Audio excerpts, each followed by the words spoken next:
So my name is Dan Frankenfield. I'm a pastry chef here in Williamsport at the James Restaurant. When was the first time you heard about the Acts Network? Acts Network, I would say it was probably near a year ago. My friend Rich Marcel briefly explained what that was.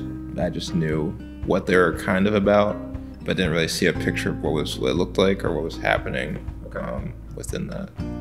I was like, okay, cool. This seems like a good thing. It was good for other people. I never actually thought of myself being a part of it. So what helped you take a step beyond that and say, hey, maybe this could be for me? Once I got to learn more about it, and also seeing it firsthand, because now we are actually creating networks here within First Church with the rugby. I'm actually a part of that, and also Yoga Church. I'm Hannah McLean, and I go to Penn College for exercise science. I'm a Zumba instructor, indoor cycling, and then I'm also getting my personal training certificate at the end of April, actually. You are a certified yoga instructor? Yep. Is that correct? Yep.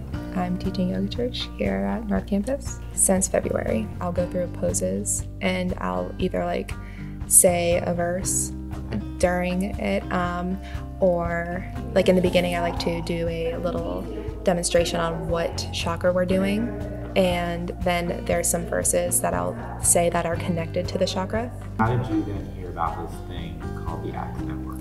Mitch. I thought it was awesome because, growing up I just thought it was just you go to church, and not knowing that you could learn about God and talk about God at other places too. What made you say yes to leading Yoga Church?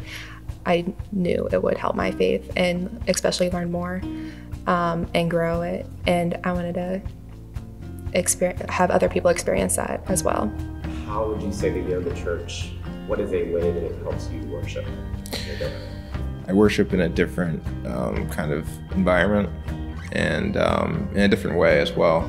With yoga, it's more meditation, more focusing on the mind and body.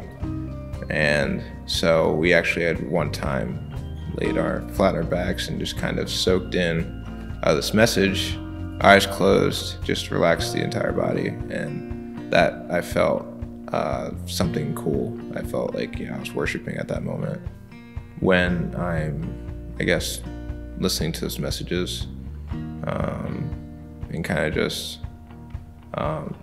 seeking that, not when I'm just my mind's off and nowhere land. It's just kind of like, all right, I'm gonna take this time and to really connect with him in some sort of way. How do you feel about in that setting, sharing Jesus? It's pretty awesome. It's helping me too, because as other people are learning, I'm learning as well. Because I just recently got back into my faith pretty hard. I actually was so nervous to pray in front of people because I didn't know if I was doing it right. And now I've actually become not so nervous anymore.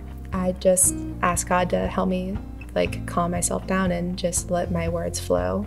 So I'm starting to write Bible verses on note cards and putting them everywhere I go. So on the mirror, and so I can memorize them. As they're meditating, I meditate too. Even though I'm an instructor, some people think that the instructor doesn't get to do all that kind of stuff because I'm focusing on my students, but I'm doing it as well. It made me kind of take a leap a little bit, that next step into really being more active, but developing a better relationship with God, where before I would say I was pretty at this level of just stagnant. Now I just I see myself doing more and connecting with people better, and which I'm learning through that. I thought sitting and just listening to a pastor talk was boring, and and sometimes it wasn't fun, and stuff like this is different, and you get out of that church element and you learn it different ways. Yeah, even if they're failing or not, I would say it's an awesome way to create programs for others to experience and to potentially maybe be more curious about Christ and what he's doing. You don't need to just do it at a church. You can do it other places.